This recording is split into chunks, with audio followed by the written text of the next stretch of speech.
barnaamijka maalgelinta dhalinyarada Soomaaliyeed waxaa iska kaashaday dawladda Soomaaliya bangiyada Soomaaliyeed ee gaarka loo leeyahay iyo deeq-bixiyayaasha caalamka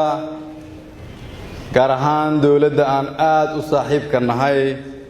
ee dawladda Mareykanka. waxaan si gaar ah ugu mahadcelinayaa safiirka Ambassador Yamamoto iyo madaxa USAID oo iyaguna iska saaray xil dheeraad ah si aan maanta halkan isugu nimaadno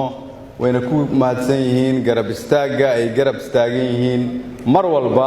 dadka Soomaaliyeed. waxaan idin leenahay waa mahadsantihiin. barnaamijkan waxaa ka faa'iideysan doona dhalinyaro Soomaaliyeed oo qaarkood maanta halkan fadhiyaan oo dalka oo dhan ka kala yimid. waxaa la ii sheegay in kooxda ugu horeysa ee barnaamijkan ka faa'iideysan doonta ay yihiin dad Soomaaliyeed oo matala dhammaan Soomaaliya oo dhan kana kala yimid gobollada Soomaaliyeed oo dhan. waxaa maanta barnaamijka lagu bilaabi doonaa wejigiisa koowaad 346 dhalinyaro ah oo ka kala yimid gobollo iyo degmooyin ay ka mid yihiin Afgooye, Baydhabo, Baraawe, Cadale, Beledweyne iyo Buurane, Jowhar iyo Warsheekh, Garowe, Qardho iyo Boosaaso, Dhuusamareeb iyo Gaalkacyo, Hobyo iyo Gurceel, Kismaayo, Burco, Hargeysa iyo degmooyin ka mid ah gobolka Banaadir. mashruuc isu keenay Soomaali ka kala timid intaasoo gobol iyo degmo waxa uu astaan u yahay Soomaalinimo horumarka ka sokow. qaybaha uu mashruucani ahmiyadda maalgelineed ee gaarka ah siinayana waxyaabaha ka midka ah waxay isugu jiraan beeraha, kalluumaysiga, tamarta iyo tiknoolajiyadda. faa'iidooyinka gaarka ah ee mashruucani dalka iyo dhalinyarada u leeyahay waxaan is leeyahay waxaa ka mid ah kobcinta dhaqaalaha dalka, kobcinta dhaqaalaha qoyska, barashada xirfado iyo shaqo abuur, ka mashquulinta dhalinyarada dembiyada iyo xagjirnimada, ujihaynta dhalinyarada mustaqbal ifaya,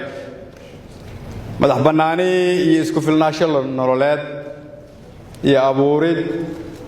ururo ganacsi iyo iskaashatooyin. sidaas daraaddeed maantay waxaan aaminsanahay inay tahay maalin ka tilmaaman maalmihii aan soo marnay, waayo waxaa joogta ganacsato Soomaaliyeed oo isu soo xilqaamay inay rajo geliyaan dhalinyaradooda, maalgeliyaan dhalinyaradaas. waxaa muuqata rajo weyn, waayo bilowga mashruucani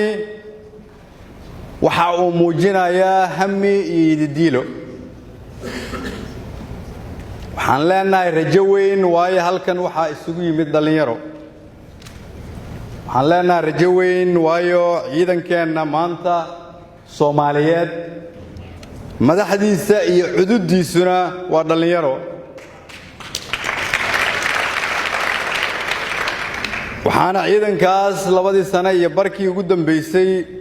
annagoo la kaashanayna saaxiibadeenna beesha caalamka oo ay dawladda Mareykanka ugu horeyso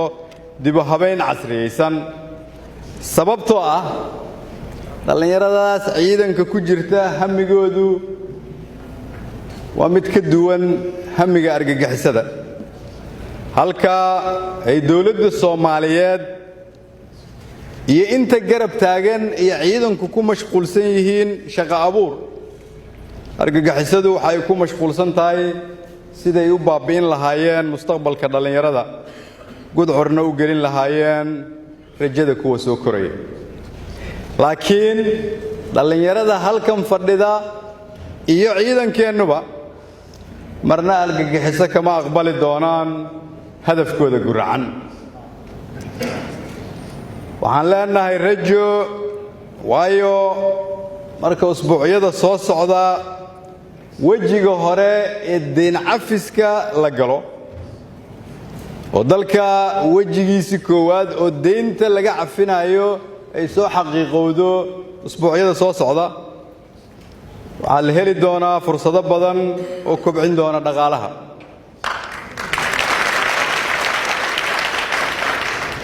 abuuri doona shaqooyin wax ka bedeli doona adeegyada waxbarashada iyo caafimaadka xoojin doona dowladnimada unki doona fursado ay dunidu dalkeenna ku maalgashato ganacsataduna uga faa'iidaystaan noo sahli doona dibudhiska iyo midaynta dalkeenna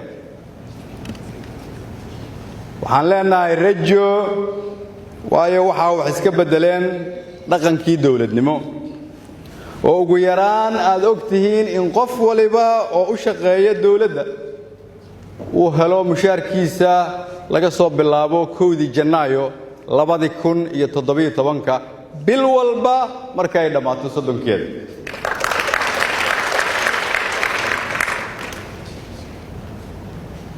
waxaa jirta rajo waayo waxaa lagu soo qancayaa in dowladnimada aan lagu danaysan laakiin loogu daneeyo shacabka Soomaaliyeed waxay muuqata rajo waayo dhalinyarada Soomaaliyeed waxay bilaabeen inay qayb ka noqdaan dowladnimada lana xisaabtamaan madaxda Soomaaliyeed waxaa muuqata rajo sababtoo ah waxaa soo xoogaysanaya in lala dagaalamo musuqmaasuqa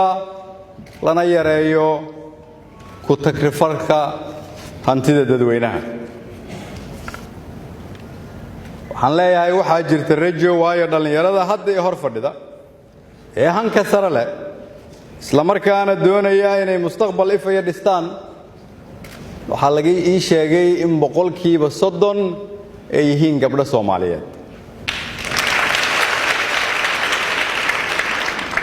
sababtoo ah gabdhaha ku soo badanaya hoggaanka dalka waa iftiinka mustaqbalka dadka iyo dalka Soomaaliyeed waxaan leenahay rajo waayo dhaqdhaqaaqyada cusub ee siyaasadeed ee dalka ka socda waxaa horseed u ah dhalinyarada waxaa tusaale ah baarlamaanka cusub ee hadda laga dhisay Galmudug 65% waa dhalinyaro waxaan aaminsanahay inuu yahay bilowga isbeddelka siyaasadda dalka sababtaas daraaddeed ayaad u arki doontaan in kuwii hore ee ka waaweynaa dhalinyarada ay mar walba isku dayaan inay hor istaagaan isbeddelkaas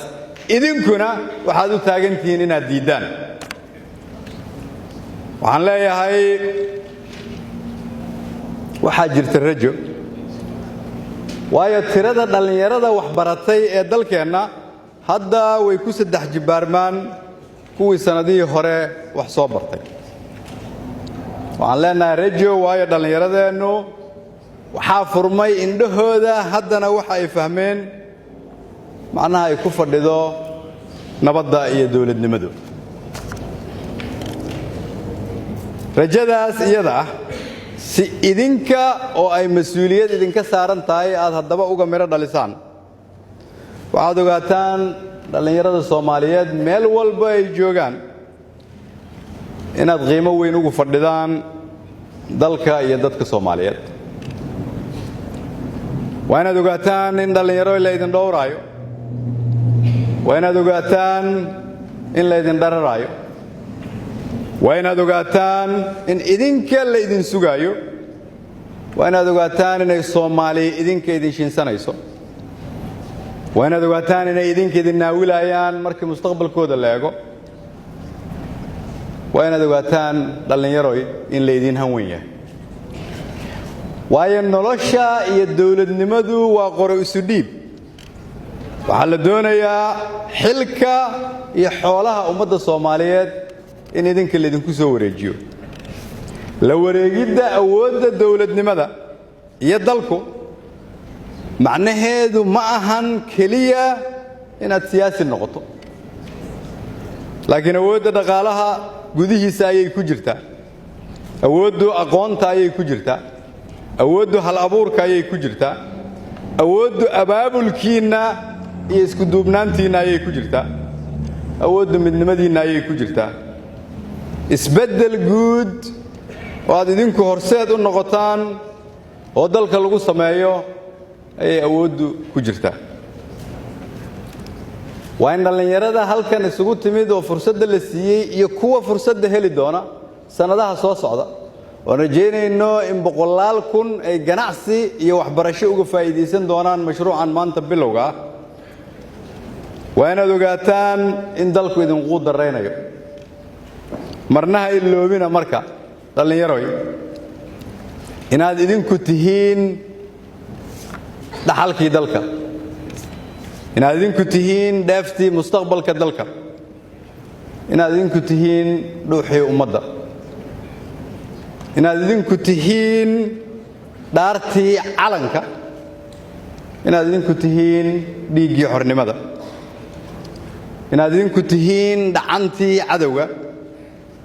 inaad idinku tihiin dhididkii horumarka iyo dhismihii midnimada Soomaaliya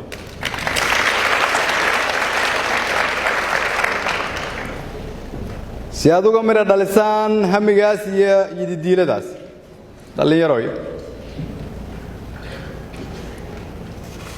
idinku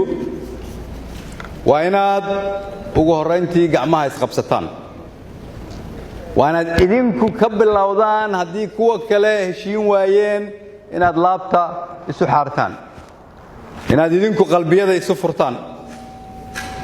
in codadka idinkugu yeeraya dembiyada iyo quusta rajala'aanta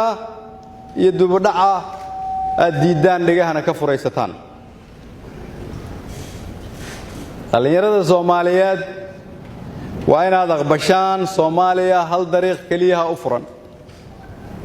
waa dariiqa isbedelka ay dhalinyaradu hormuudka ka yihiin waa dariiqa isbedelka oo dhalinyaradu iyagu ay leeyihiin